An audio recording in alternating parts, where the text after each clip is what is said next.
असं आहे की सगळं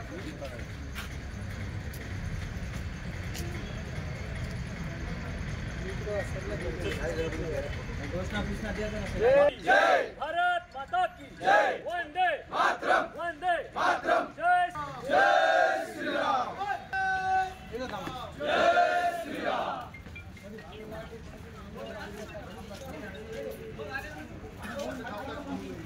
बांगलादेशवरील हिंदूवरील अत्याचार थांबलाच पाहिजे, बांगलादेशवरील हिंदूवरील अत्याचार थांबलाच पाहिजे, थांबलाच पाहिजे, थांबलाच पाहिजे।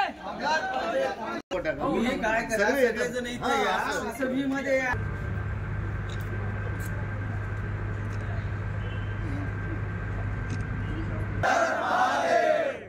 बांगलादेश मधील हिंदूवर अत्याचार थांबलाच पाहिजे, बांगलादेश मधील हिंदूवर अत्याचार थांबलाच पाहिजे, थांबलाच पाहिजे।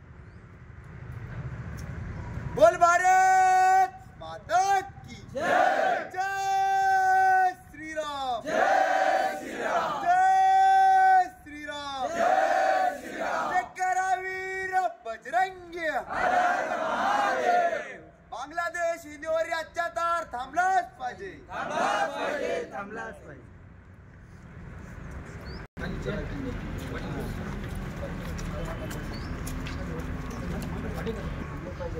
घेतलं का? एक मिनिट थांबा।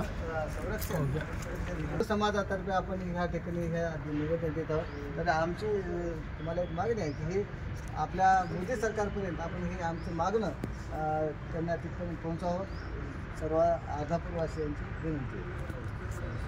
जय भवानी, जय भवानी, जय शिवाजी, जय श्रीराम, जय श्रीराम, जय जय श्रीराम। आराध्यापूर अर्धापूर येथे आज तहसीलदारांना निवेदन देण्यात आलेलं आहे की जे बांगलादेशमध्ये जे आत्ता गेल्या अनेक दिवसापासून हिंदूवर जे अत्याचार चालू आहे, अनेक स्त्रियावर बलात्कार करून त्यानंतर हिंदू समाजातल्या अनेक तरुणांना तिथं वेठी धरून मारहाण करून अनेक लोकांना मारहाण करून मारलेलं आहे। तिथले जे सरकार आहे मुस्लिम सरकार, ज्या ठिकाणी मुस्लिमाची संख्या जास्त असते त्या ठिकाणी हिंदूवर अत्याचार केले जातो।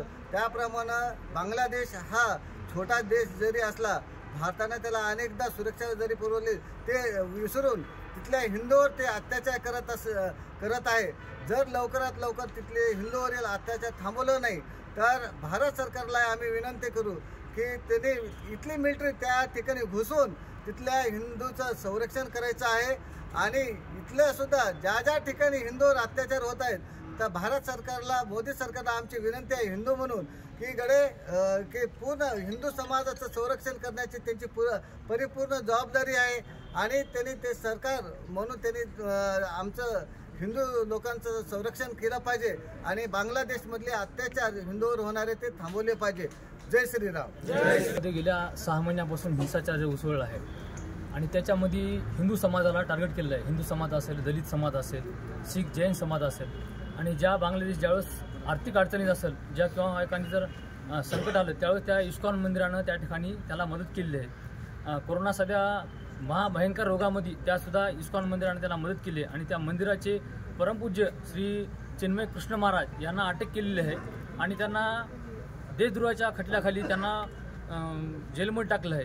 आणि जी केंद्र सरकारला विनंती आहे की जे आसाम लगत जे भाग आहे, पश्चिम बंगाल जे लगत भाग आहे, त्याच्यामध्ये 2 तुकडे करून जे 1971ला जसे पाकिस्तानचे 2 तुकडे केले तसे नरेंद्र मोदीनं तिथे मिलिटरी घुसून बांगलादेशचे 2 तुकडे करावे आणि त्या ठिकाणी बांगलादेशमधला एक भाग हिंदूसाठी आणि एक भाग मुसलमानासाठी आणि तिथला मोहम्मद युनूस जो तिथला पंतप्रधान आहे त्यांना अटक करून भारतामध्ये आणावं आणि इथली पंतप्रधान आहे जी आपल्या भारतामध्ये दिल्लीमध्ये आहे त्यांना तिथली बांगलादेशची पंतप्रधान करावं, कारण तिथल्या हिंदू समाजावर अन्याय अत्याचार होत आहे, बलात्कार, लूटमार, घराची जाळ राखोळी होत आहे। त्यासाठी केंद्र सरकारनं लवकरात लवकर कूटनीतीचा वापर करून जेवढं शक्तीनिशी बांगलादेशमध्ये मिलिटरी घुसून हिंदू समाजाला न्याय द्यायचं एवढं प्रयत्न करावा, आमची ही समजी सकल हिंदू समाजाच्या वतीने मागणी आहे। पुढच्या उतरात पण आपला हा लगतचे हिंदू समाज आहेत। 1900 जसं NRC कायदा केला आहे त्या कायद्याच्या अंतर्गत तिथल्या हिंदू समाजाला भारतामध्ये नागरिकत्व भेटावं आणि इथल्या देशाचं नागरिकत्व द्यावं म्हणून आमची ही मागणी आहे। आणि दुसरी गोष्ट, या देशामध्ये रोहिंग्या मुसलमान असतील, बांगलादेशी मुसलमान असतील, यांना तुम्ही यांची पोलीस प्रशासनातर्फे यांची चौकशी करावी आणि यांना भारत देशातून बाहेर काढावं, आमची ही मागणी राहणार। 6 महिन्यापासून